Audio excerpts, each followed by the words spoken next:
गुजरात और हिमाचल प्रदेश के विधानसभा चुनाव नतीजों के साथ कल 5 राज्यों में हुए उपचुनाव के नतीजे भी आ गए। लेकिन सबसे खास रहा यूपी और बिहार का उपचुनाव, जहां मैनपुरी लोकसभा सीट पर डिंपल यादव ने बम्पर जीत हासिल की।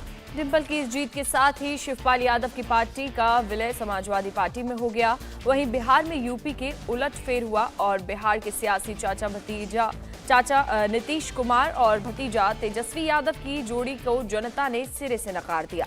और कुंडी विधानसभा सीट पर हुए उपचुनाव में बीजेपी ने जेडीयू को मात दे दी।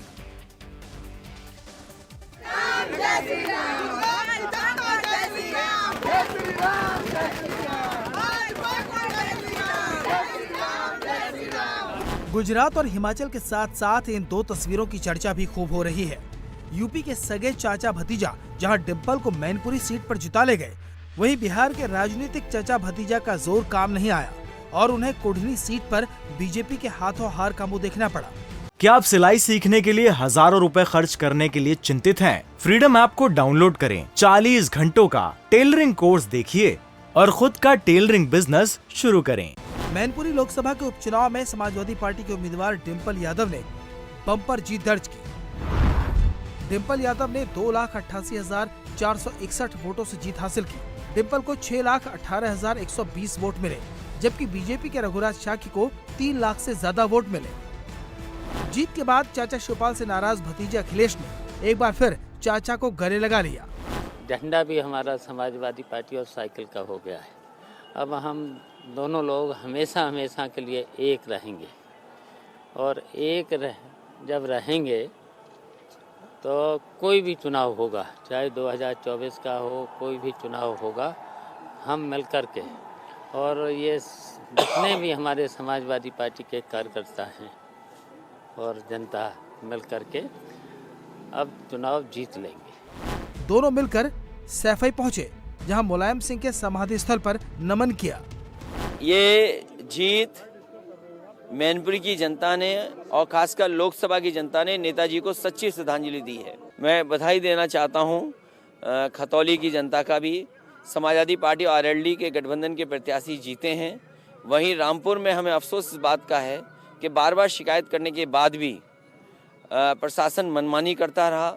जो शिकायतें इलेक्शन कमीशन तक पहुंची उसमें कोई कार्रवाई नहीं हुई। इलेक्शन कमीशन को देख करके कि क्यों वजह क्या रही कि परसेंटेज ऑफ वोट डाउन गया और खासकर उन बूथों पे वोट नहीं डालने दिया गया जो समाजवादी पार्टी के हमेशा वोटर्स रहे या बूथ समाजवादी पार्टी के रहे, तो इस पे देखना चाहिए और चुनाव दोबारा होना चाहिए।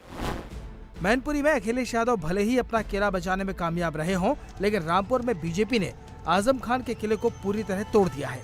71 साल बाद पहली बार रामपुर में कमल खिल गया। बीजेपी कैंडिडेट आकाश सक्सेना ने सपा के आसिम रजा को 33,702 वोटों से करारी शिकस्त दी। आकाश सक्सेना को 80,000 से ज्यादा वोट मिले, जबकि सपा कैंडिडेट आसिम रजा को 47,000 से ज्यादा वोटों से संतोष करना पड़ा। वहीं खतौली में एसपी आरएलडी गठबंधन की जीत हुई है। यूपी में भले ही चाचा भतीजा एक हो गए हों, लेकिन बिहार में 4 महीने पहले दूसरी बार एक हुए चाचा भतीजे की जोड़ी अपने पहले ही टेस्ट में फेल हो गई। बिहार की कुढ़नी विधानसभा सीट पर बीजेपी ने जेडीयू को करारी शिकस्त दी है। कुढ़नी में बीजेपी उम्मीदवार केदार गुप्ता को 76,000 से ज्यादा वोट मिले, वहीं जेडीयू के मनोज कुशवाहा को 73,000 से ज्यादा वोट मिले। क्या आप सिलाई सीखने के लिए हजारों रुपए खर्च करने के लिए चिंतित हैं? फ्रीडम ऐप को डाउनलोड करें, 40 घंटों का टेलरिंग कोर्स देखिए और खुद का टेलरिंग बिजनेस शुरू करें।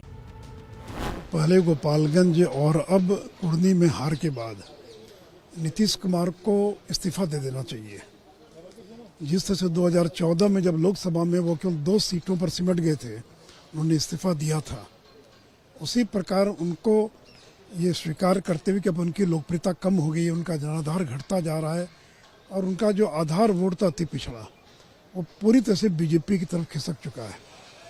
इन लोगों ने जी जान लगा दिया। अंतिम रात में करोड़ों रुपया बांटे गए गरीबों के बीच में, उसके बावजूद वो चुनाव नहीं जीत सके। तो ये दर्शाता है कि महागठबंधन में खास करके जो नीतीश कुमार है उनमें अब कोई चमक नहीं रह गई है और लोग बदलाव चाहते हैं, लोग परिवर्तन चाहते हैं। तो नीतीश कुमार को समय को पहचान कर अपने पद से इस्तीफा दे देना चाहिए। कुढ़नी में हार के बाद नीतीश कुमार और तेजस्वी यादव की जोड़ी पर अब सवाल उठने लगे हैं। ऐसे में 2024 में पीएम बनने का सपना देख रहे नीतीश कुमार बिहार में अपना किला कैसे बचा पाएंगे, ये बड़ा सवाल है। इंडिया टीवी हर वक्त हर जगह डाउनलोड करने के लिए सर्च करें India TV news Google play store या ऐप स्टोर पर।